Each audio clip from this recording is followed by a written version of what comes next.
like 2 minutes into it. This is what happens when I have to set things up, y'all, on the fly. So sorry about that. Okay, so we are now fully live. So the topic of conversation is tarot cards versus Lenormands. So let's talk about the tarot versus Lenormands real quickly. So here I have here an everyday tarot deck. Um, Probably not the best for explaining from this distance. So give me just a sec. They're a little small. Take out one of my other ones. I have here a Universal Rider Waite uh, tarot deck.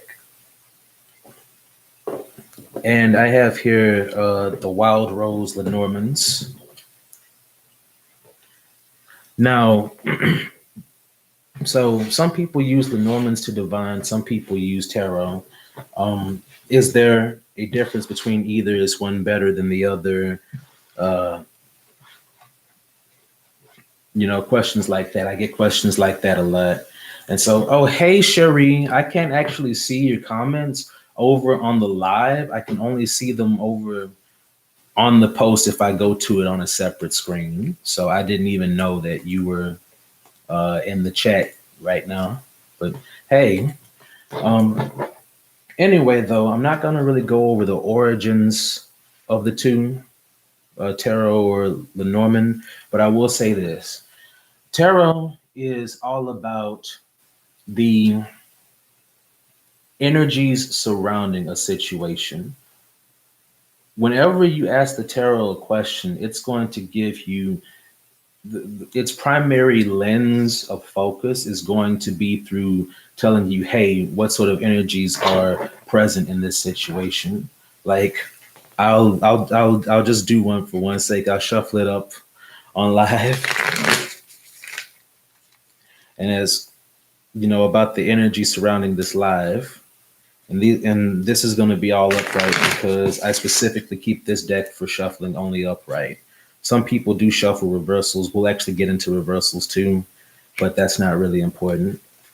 But yeah, like what is the energy of this live, for example?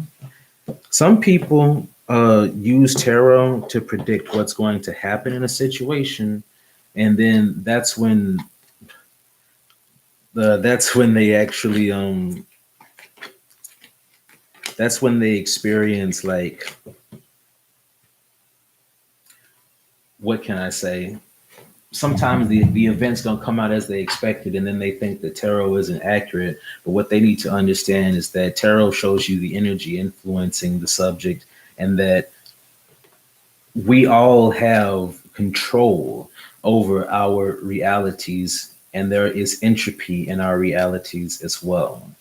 And whether or not you choose to, whether or not the certain combination of events happens has a lot to do with the person in question. I drew the cards King of Swords, Justice, and Four of Wands. Speaking the truth from my home. Am I right? That's where I am right now, home. One of these days it's going to be a studio. But yeah, that's the ultimate point. Those are the energies surrounding the situation. And tarot has 78 cards to it. And that's ace through 10. And that's, page, knight, queen, and king. And those energies have their own unique individual zodiac signs that are associated with each. And they also have their different timings associated. Lenormands are a card set of like 1 to 39, I think it is. Let me count in here. I don't rightly remember how many come in a full set, but it's up there. It's somewhere in the mid 30s. But this is the part that separates the meat from the bone, so to speak. Lenormand cards speak to actually telling a story about that kind of energy. Like you would take, I'm sorry, y'all gotta see it like that. I gotta like adjust the setup a little bit. All right, there we go. So the Lenormands also have signifiers naturally. Like like signifiers are an inherent part of the Normans because you get a three. Um, don't mind. Yeah. So you get three additional signifier cards or alternate signifier cards, and one would say, take me for example. I would be the gentleman. I would be the gentleman seeking, and so I would have that card right there by my side. My God, my mouth is dry. Give me a moment. Mm. And I would ask my question and I would read the cards. I would read the cards in a storyline. Like every card has to do with, I should probably like face the camera or turn the camera or something so y'all can better see what's going on here. Give me just a moment.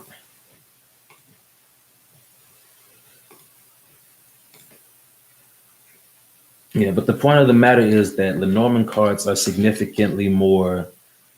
they're significantly less open for interpretation than tarot cards are. I do interpret them to some extent, but I don't interpret them as widely as I would interpret tarot cards. Also, I would not take Lenormands and use reversals with them.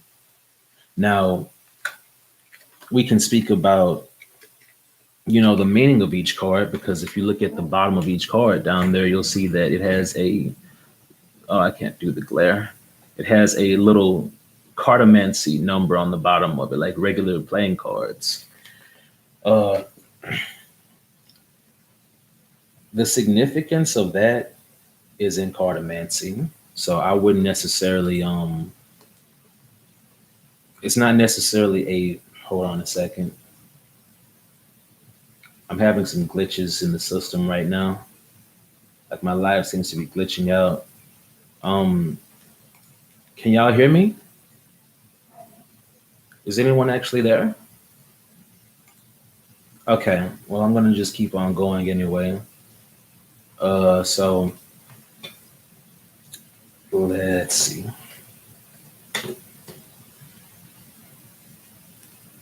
Let me see if I can take that camera right up there and show y'all. So, like, say, uh, now they're opposite each other, but say that I asked a question and I drew the cards. The moon. Why is it? Hello? Hello? Oh, it's. Excuse me. Yeah, say I asked a question involving the moon and the journal.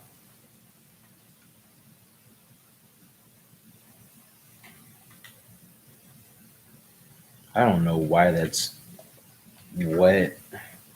Why is it? Why does it only read it backwards in the camera? I'm being silly right now. Yeah.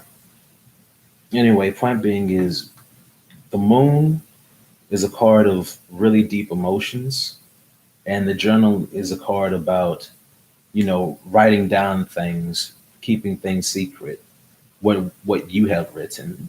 And in Lenormand, you would literally just say, "Oh, this person is writing about their emotions," or things like that, or this is an actual event that's going on. Whereas if you took the moon from tarot, it would be more open for interpretation, so to speak. Now, that's the short answer. I don't know why I drug that out for 11 minutes, but yeah, tarot is all about the energy surrounding the situation. The Norman is about the actual physical events that are most likely to take place. And there's all sorts of cards for those events. And they cover just about all facets of what can happen in a situation.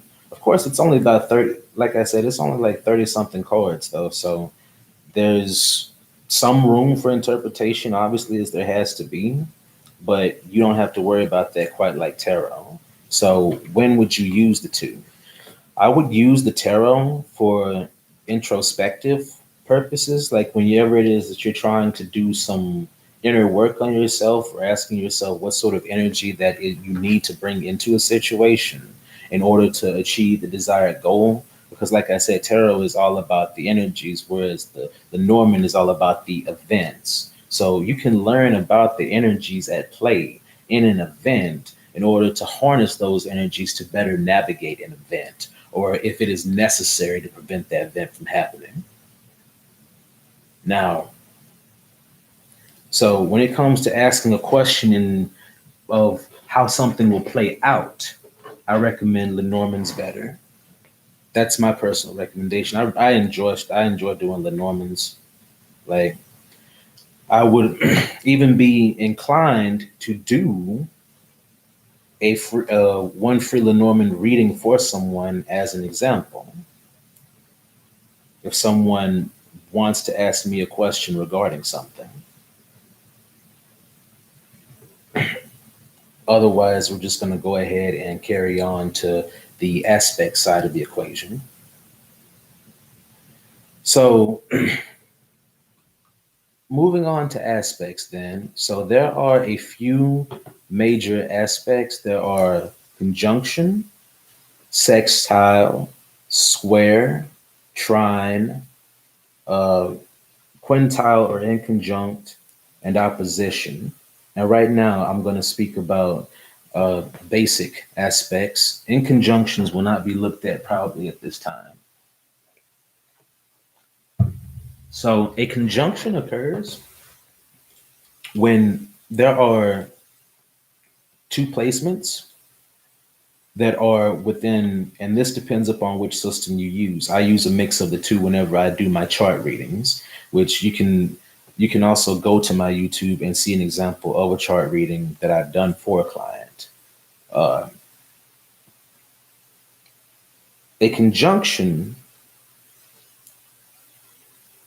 when a conjunction occurs, it means that those two planets are together on the same side, side by side each other, and they're doing what they're doing side by side each other.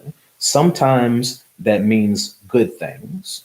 Like when you have, say, Mercury conjunct your Mars, it can mean that the methods of learning that you employ and communication that you employ are great for networking, great for getting whatever work done that you need to. But when Saturn is conjunct something. For example, Saturn places a restriction on that. Multiple energies get blended when they are in conjunction with each other. They are so close to each other that the energy that radiates from these two placements is combining, it's polymerizing into one. And that energy sometimes makes something that's catastrophic, and sometimes it makes something that is greater than the sum of its parts. Most of the time, it is a very great and very strong aspect to have. It is usually between 8 degrees, or rather up to 8 degrees difference. So, like for example, if you had Sun conjunct Mercury and your sun sign was in Aries, it would be conjunct only if your Mercury was in 8 degrees of that, like 3 degrees Aries or 19 degrees Aries. You could also have like Sun in Leo and have a 27-degree Leo and have uh, a 3 degree conjunction, not a 3 degree conjunction. You can have 3 degrees Virgo, and that's a 6 degree conjunction right there. Now, I consider out of sign conjunctions to be a little bit weird, but generally speaking, that's the accepted range. And yeah, so on and so forth, conjunctions are good. Now, sextiles. Sextiles occur, generally speaking, between right around 60 degrees. Generally speaking, it is going to be a different sign and a different modality. That would be like Scorpio and Capricorn. Those are sextile energies. Sextile energies, the way they work, they usually just they don't get in each other's way, and they are able to provide a slight amount of aid in whatever field that is. Like if you had moon sextile Mercury, that would be to say that the way that you communicate, you do a pretty good job of expressing your emotions through communication. It may not be as strong as a conjunction, but you might be pretty good with that if you have Mercury sextile Moon, for example. The energies are not conflicting with each other, but they're also not necessarily super strongly connected to each other like conjunctions would be. Now, squares, this is where squares become an issue, or rather, this is where things become an issue. Squares take two very different energies that have different goals and different methods, and so their energy is pulling in two different ways, and these energies are clashing as a result because they are influencing you in two different ways. I'll give you an example. I have an 11th house sun in Leo, and I have a second house north node in Scorpio. In order for me to achieve whatever it is that I'm set out to do in this lifetime, because North Node is that karmic following in your lifetime, like that walk, that path that you are supposed to walk. I have to be less social. I have to spend less time hanging out with friends and more time actually excuse me, working on my endeavors. And if I'm not careful, or if I'm as I am, then friends may not necessarily be uh, a part of that equation as a result. And that's a square because, like, I want to hang out with my friends. I want to do the social thing. I want to do 11th house stuff. I want to do Leo stuff. But instead, no, the universe is like, no, you got to come over here and do Scorpio stuff. So when squares happen, and squares happen at 90 degrees, I don't think I said sextiles. Sextiles happen at 60 degrees. The orb is always 8. And what an orb is when you have, that is the distance between two placements. So if you have two placements that are, say one placement is 11 degrees and the other placement is 15 degrees, that's a 4-degree orb. And the maximum orb that most astrologers accept is 8 degrees, but some accept as far as up to 12. I do a little bit of a mix of whole sign and Placidus, which means that if I see that the signs are square each other, like 3 steps down, or if they're sextile, 2 steps down, or if they're conjunct, same sign, then I might include that and say, hey, this might be like a wide square or a narrow one. There are also other minor aspects like semi-squares and things like that, but most astrologers don't really pay too much attention to them up in advance because their influences are usually weak enough that whatever would be bespoke of them is already absorbed in one way or another into what's already going on. So these major aspects are a bit more important than those. And from there, we have trines. Trines are usually, if not always, 120 degrees plus or minus 8 degrees. And the trine will happen from two placements of the same element, but different modalities. So, element being water, for example, Cancer, Pisces, Scorpio, and modality being uh, mutable, fixed, or cardinal. So, say that two placements are, let's say that a person has their uh, Cancer at, or their Mars, I'm sorry, someone has their Mars at 12 degrees Cancer, and they have their, um, not their Mars, Lord have mercy. I don't want to think about a person having to have that. Say a person has Venus in Cancer at 12 degrees, and they have Mars in Scorpio at 10 degrees. That's a trine. That's a 128 degree trine right there. Trines are significantly stronger than sextiles and can be about as good as conjunctions or as effective as at transmitting energy as conjunctions, but they're not as catastrophic when malevolent planets are trining. Like Saturn trining a part of your chart would probably do a lot less harm to your chart than Saturn conjunct something, trust me, or opposite something, or square something. In fact, trine is about the only thing that I would take for like Saturn and other crazy stuff like that if I had the option to. Uh,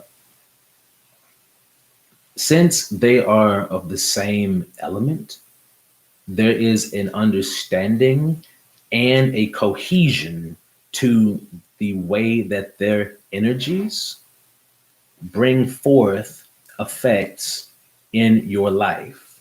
Thus, they tend to create harmonious effects. Squares can be powerful too, but you have to decide which side you want to surrender to when dealing with squares, because squares are very confrontational kind of energy. That's why they say square up. And then lastly, we have oppositions. Now, oppositions are 180 degrees plus or minus 8. If you ever noticed in astrology, the opposite sign still regards the same trope. Like the Taurus and Scorpio axis being like the axis of money, and Gemini, Sagittarius being the axis of action, so on and so forth. Oppositions, generally speaking, I attribute like this. The two placements, the two energies have the same goal, but they have very different ways of working towards that goal. Now, oppositions can be just as bad as squares, but generally speaking, they are not, because oppositions, at least the two placements are working towards the same goal. The person in question has to at least want to choose a side. But with squares, it's when you're dealing with those two energies fighting, it's like you either surrender to this energy or else, or it's like two people arguing at each other. Like squares are like two people arguing at each other and threatening to hit you when you had nothing to do with it. Like it's just two strong energies pulled in separate directions. But oppositions, they look at each other. Oppositions look at each other and are on the same axis, the same trajectory. They just need to understand which of the two ways to go would be better. So that's aspects for you. You can take that sort of definition and roughly apply it to just about any sort of actual placement or aspect.